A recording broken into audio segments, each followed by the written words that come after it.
Commanders and Falcons. Falcons win this game. High-scoring affair, 34-27. Top 5 graded players that we had for the Atlanta Falcons. Boy, just get shut out by the Panthers and then just a shootout with the Commanders next week. Falcons are a funny team. Top of the list for them, wide receiver Drake London, 91.3. Edge rusher Jalen Walker, good to see him that high on the list with an 86.2. Linebacker Divine Diablo with an 80.4. Linebacker Caden Ellis, 79.7. And the defensive tackle David Onyemata, a 78.8. Quarterback Michael Penix in this one with an 84.4. He was a flamethrower. Looked like Washington Huskies version of Michael Penix in this one. Good to see him bounce back there. On Washington side of things, their offensive tackle Laramie Tunsil at the top of the list with an 80.8. Wide receiver Jalen Lane, a 76.9. Wide receiver Debo Samuel, a 76.1. Linebacker Bobby Wagner, a 72.0, and then defensive tackle Javon Kinlaw, a 66.6. Quarterback Marcus Mariota playing a little bit of football out here, Dalton. 90.4.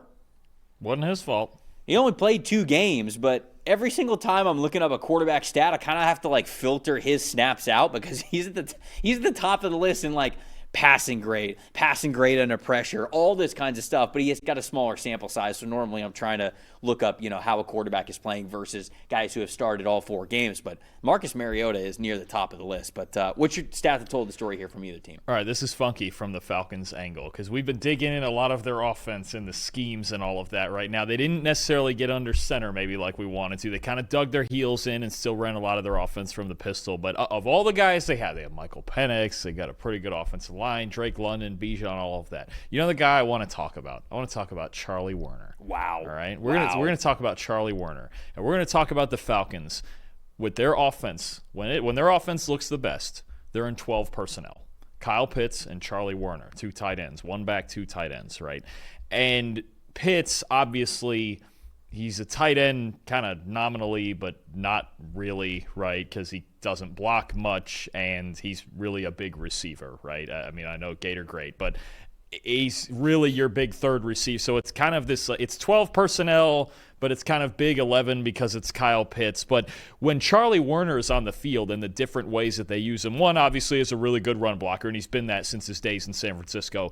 2, you see alignments in this game now more often with Bijan Robinson out at receiver. Now, does that mean the Falcons are empty all the time? No, that's not what that means. Why? So the one big 69-yard catch wheeling out of the backfield, sure, Robinson, that was his biggest play of the game. But his other 3 catches were all lined up out at receiver. Why can they do that? Because now Charlie Werner lines up in that set as the running back. So you have 12 personnel, but you've got Bijan lined up out somewhere. You've got Kyle Pitts lined up out somewhere. And now you've got a 6-man protection for Michael Penix. And let me just get you some splits on Charlie Werner and this 12 personnel, what's going on here.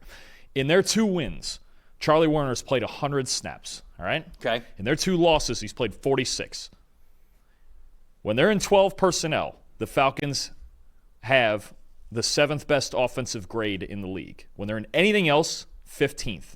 When he's on the field, 75.3 offensive grade. When he's off the field, 65.8. When he comes off the field, now we're getting rid of tendencies here, right? We're going to break this offense in a little bit. I think it really comes down to, because Kyle Pitts is not your true 2-way tight end that can block George Kittle, Tyler Warren, a guy like that, you're really kind of sort of in 11, and you need Charlie Werner as that guy in the box that gives you that blocking help. And you can see when he's on the field, the offense is less predictable, and they can run the ball with him in there, and they can have that 6-man protection. And the weapon that Bijan Robinson can be on the outside, because you don't have to waste him in pass protection. Now you have at least 4 big-time weapons when you talk about London, Mooney, Pitts, Robinson, that are a real problem for defenses. I think the leaning more into 12 personnel, and I know, look, Charlie Werner's grades aren't going to blow you away, and he's not going to be one of the household names in football, but when he's on the field and they have a real tight end out there, and I get Kyle Pitts and position labels and all of that, when they have a real tight end out there, it just looks better and it's more efficient, and they have a 2-way go in their offense. You have to find a way in this offense to break the tells. That's going to be the one way to do it, is Werner playing more often, because when he's done it, those are the 2 games they've won. How do you like that for a tight end too? Finding a stat that told the story around Charlie Werner is some sicko stuff. You like that? You like that rant on a tight end too, right there? That's an elite pull. I'm just sitting back. Absolute cinema. This is what I do when I get up at 6 a.m. on Mondays. That's what that felt like. I love it. But you were the first to point out, was it last week where you talked about the Falcons tipping their pitches, or maybe it was the week before? Yes. Just like, when they're in shotgun, they're passing. When they're under center, they're running. Like, you are keying in, or you are allowing the defense to key in on exactly what you're doing. And so you've been finding some really good Falcon stats that I'd love to hear from Charlie Werner. And obviously this is something that we're going to have to pay more attention to, is how often they go into 12 personnel and how much they lean into that moving forward. The stat that told the story for me on the Commander side of things, 42.9 coverage grade. Last in the league this week. I mean, they have been dead last or in the bottom 3 of coverage almost every single week of the season. You look at the 4 weeks that they have had. 3 out of the 4 weeks, they've given up more than 285 passing yards in 3 out of 4 games that they have played. Their week 1 game, they had a 58.6 overall coverage grade. Week 2 against the Packers, a 29.8. Week 3 against the Raiders, a 51.2. And then this week against the Falcons, a 39.5. They have yet to have a single game this season where they have a coverage grade above 60. You're destined to lose at that point. And here's, I am getting worried about the Commanders. And again, on the Stock Exchange show, where we do some of the power rankings. We do power rankings, but we also do a little bit of a buy or sell versus the over-under win total that they currently have. Commanders are 2-2. And their over-under win total is 9.5. They obviously don't have Jaden Daniels out there, but like you said, when we were highlighting Marcus Mariota, it ain't like quarterback's that big of a difference for them right now. The rest of their roster is letting them down, specifically on the defensive side of the ball, which that was, outside of Daniels being unbelievable as a rookie, that to me was the most impressive part of last season, is what Dan Quinn was able to do with that defense the way that we looked at it on paper before the season, right? How well that group was able to play, at least sporadically throughout the season, to play really well together. This year, the Commanders, especially in the secondary and just their coverage units in general, feels more like what we thought they were going to be last year. And they weren't. They were better. This year, it feels like they are that version that we thought they were going to be heading into 2024. So they've been tough this year, and it's hard for me to. I mean, like, they're giving Trey most of the snaps. They're playing Mike Sanders still. They don't really have anybody else other than Marshawn Lattimore to go to. Like, they're just really struggling in coverage. So Jaden Daniels, he could come back, and maybe Jaden just puts this team on his shoulders entirely. But they don't have a great pass rush. Their linebackers, for as physical as these dudes are, Bobby Wagner's got a high football IQ, but he's just not as fast as he used to be.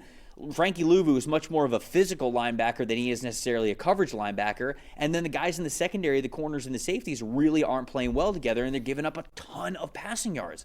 That's the stuff that's hard for me to say, this team's going to win more than 9.5 games. And so on a 9.5 over-under line right now for the Commanders, I'd be selling that. I think at this point in time, until their defense totally swings in a much more favorable direction, I'm going to be worried about this team every single week. Yeah, I mean, I find it interesting that their run defense is a lot better this year because they've gotten better on the defensive line, especially Javon Kinlaw is playing well, and we know Wagner and Louvu can play. They're 4th in the league in run defense grade. Both last year and this year, they were 15th in pass rush grade. But last year in coverage grade, 30th, because it got a lot worse down the stretch and into the playoffs, and they're dead last this year. The cornerbacks, for me, that's my most disappointing part of this game, is the idea was, all right, healthy Marshawn Lattimore. Trey Amos comes in. We got a steal in the second round. Sainer Still's back in the slot. That's his natural position, right? None of it's working out there at corner right now. And Lattimore especially, what we've seen so far, and I know he's a veteran. They traded for him. They gave a 3rd-round pick for him. We're getting to a point where I'm not sure he's playable. You might have to take him off. I know. You might have to take him off the field. That's how it feels at this point. Because Sainer Still and Amos, they're young guys. You got to leave them out there, and they're going to play hard. And Amos has right around a 60 coverage grade. It needs to be better, but he's a rookie. Lattimore, to me, I'm not sure how much longer you can keep running him out there. We've just seen him get shredded repeatedly this year. And, I mean, Drake London went crazy in this game. I have Drake London down as my most impressive. He went crazy in this game. He had a 91 receiving grade, 8 catches for 110 and a touchdown. the Commanders, it's so hard to win shootouts every week, and they're going to be in shootouts. It's honestly not that different from the Cowboys. They're going to be in shootouts every single week. Now, the Commanders' run defense is better than the Cowboys. They have Bobby Wagner and those guys right up front, so it's a better chance of not just losing complete control of the game on the ground. But this is also why when we talk about Washington's run game being so important to their success, not just the balance in their offense, but keeping this darn secondary off the field is a big-time asset for them. So they got to be better somehow. This is a problem that lingered over from last year, and I thought this cornerback group, this scenarios where this could have been better, through 4 weeks, it's definitely not. Most impressive for me was the Falcons in the red zone, 4 for 6 in this one when it came to converting these red zone trips to touchdowns. It's going to be key for them because I think the Falcons' defense is just going to be very up and down. I've said that before here on this show. I feel like that's just going to be the theme. When you're leaning on rookies as much as they are, and I know Jalen Walker played really well in this one. Xavier Watts got himself an interception, but like James Pierce Jr. as well. Even the young guys from last year who are still heavily involved into this group, like all of that is just going to manifest in a lot of up and down performances. You're going to get some that are great, and you're going to get some weeks where maybe you are going to have to win in a shootout. But I still think the Falcons at an 8.5 over-under win total feel like a hold for me because I think that that's probably the right number. I think 8's kind of that magic number for this team right now, but they're showing that they can. What I'm most happy about is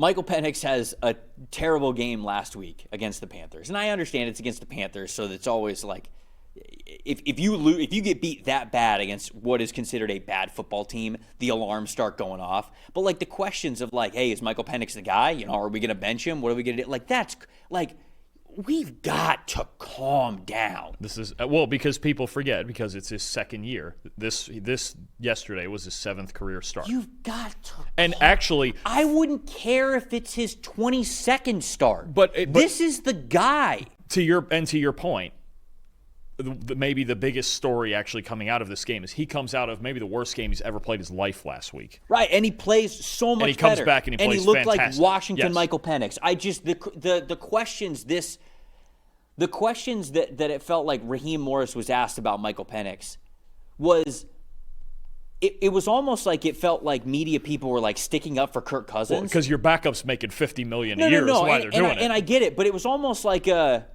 well, you hooked Cousins last year, so are you gonna hook Michael Penix this year? And it's like we hooked him in week 15. No, that's not going to happen.